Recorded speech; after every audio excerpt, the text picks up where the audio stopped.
پائیں گے؟ ان کے اوقات ہے؟ چہرہ دیکھا ان کا؟ یہ نبی کی طرح ہو پائیں گے؟ سرکار دو جہاں علیہ الصلوۃ والسلام حضرت حلیمہ سعدیہ جب اپنے گھر سے میرے نبی کو مکے لے کر کے جا رہی تھی، اس درمیان ایک واقعہ پیش آیا تھا، اس بیچ میں ایک مسئلہ پیش آیا، اور وہ یہ کہ حضرت حلیمہ میرے نبی کو اپنے گود میں اٹھا کر کے لے کر کے جا رہی تھی۔ راستے میں چیخنے چلانے کی آواز آئی، بچاؤ بچاؤ۔ حضرت حلیمہ نے کہا، بیٹے محمد تم نے کوئی آواز سنی ہے؟ تو میرے نبی نے فرمایا، ہاں کسی کے بچانے کی آواز آ رہی ہے، کوئی مدد مانگ رہا ہے۔ تو حضرت حلیمہ نے کہا، بیٹا محمد چلو چل کر کے دیکھتے، لگتا کوئی پریشانی میں ہے۔ حضرت حلیمہ میرے نبی کو لے کے گئی، دیکھا ایک کنویں کے قریب میں ایک عورت بیٹھی ہوئی ہے، زاروں قطار رو رہی ہے، سینہ پیٹ رہی، سر کوٹ رہی اور بول رہی، ہائے افسوس میں برباد ہو گئی، تباہ ہو گئی، لٹ گئی، میری دنیا ختم ہو گئی۔ جب حضرت حلیمہ پاس میں گئی، میرے آقا پاس میں گئے، حلیمہ نے کہا، اے بہن کیا ہوا، کیوں رو رہی ہو؟ اس نے کہا، کیا بتاؤں، میرا ایک ہی بچہ تھا، وہی میرا سہارا تھا، اس کے علاوہ کوئی بچہ نہیں، اس کے علاوہ کوئی سہارا نہیں، اس کے علاوہ میری کوئی اولاد نہیں، ایک ہی بچہ تھا، اسے اپنے ساتھ لے کر کے جا رہی تھی، اسے پیاس لگی تھی اور میں پانی پلانے کے لیے کنویں کے قریب گئی، پانی نکالنے کا کوئی سادھن نہیں تھا، بچے کو میں نے بٹھا دیا، پانی نکالنے کا سادھن ڈھونڈنے لگ گئی تاکہ اس کے ذریعے سے پانی نکال سکوں۔ جب میں واپس آئی، دیکھا میرا بچہ موجود نہیں ہے، ادھر ادھر میں نے دیکھا، کہیں میرا بچہ نظر نہیں آ رہا تھا، پھر میں نے کنویں میں چھانک کر کے دیکھا تو میں نے دیکھا میرا بچہ کنویں کے اندر گر گیا ہے، اور بچہ کنویں کے اندر چلا گیا۔ حلیمہ میرا بچہ تو مر گیا، میرے بچے کا انتقال ہو گیا، میری دنیا ختم ہو گئی، میری دنیا اجڑ گئی، میری دنیا برباد ہو گئی، ہائے افسوس میں کیا کروں۔ حلیمہ نے ایک نظر میرے نبی کو دیکھا اور دیکھنے کے بعد کہا، محمد بولو کیا ہوگا؟ بولے ذرا بولے۔ آپ کا مائک جو اس قابل نہیں ہے کہ آگے بولنے دیں ہمیں، آپ تو کم سے کم بولیں۔ حضرت حلیمہ نے کہا، بیٹے محمد کیا ہوگا؟ سرکار نے فرمایا کچھ نہیں ہوگا، سرکار نے فرمایا کچھ نہیں ہوگا۔ تو کہا بیٹے ہوگا کیا؟ تو کہا کچھ نہیں ہوگا، وہی ہوگا جو منظور خدا ہوگا، کچھ نہیں ہوگا۔ کہا بیٹا کچھ کرو۔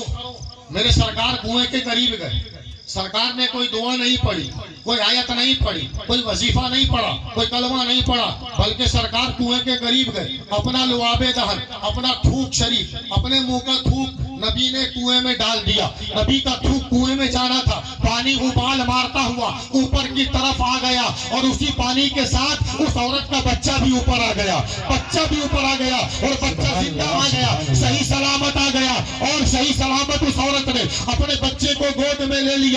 اعلیٰ حضرت امام اہل سنت نے جب اس کو دیکھا ہے تو نبی پاک علیہ الصلوۃ والسلام کی بارگاہ میں آپ نے عرض کیا کہ جن کی تشکی سے روتے ہوئے ہنس پڑے، اس تبسم کی عادت پہ لاکھوں سلام۔ یعنی نبی پاک علیہ الصلوۃ والسلام نے اپنا لعاب دہن ڈالا، پانی ابال مارتا ہوا اوپر آیا، بچہ بھی اوپر آیا۔ مورخ بتاتا ہے اس کنویں کا پانی کھارا تھا، پینے کے قابل نہیں تھا، کوئی اس پانی کو پیتا تھا بیمار ہو جاتا تھا، لیکن جب نبی نے اپنا لعاب دہن ڈالا ہے، کھارا پانی میٹھا ہو گیا، جو پانی پینے کے قابل نہیں تھا اب وہ مریضوں کے لیے شفا بن گیا۔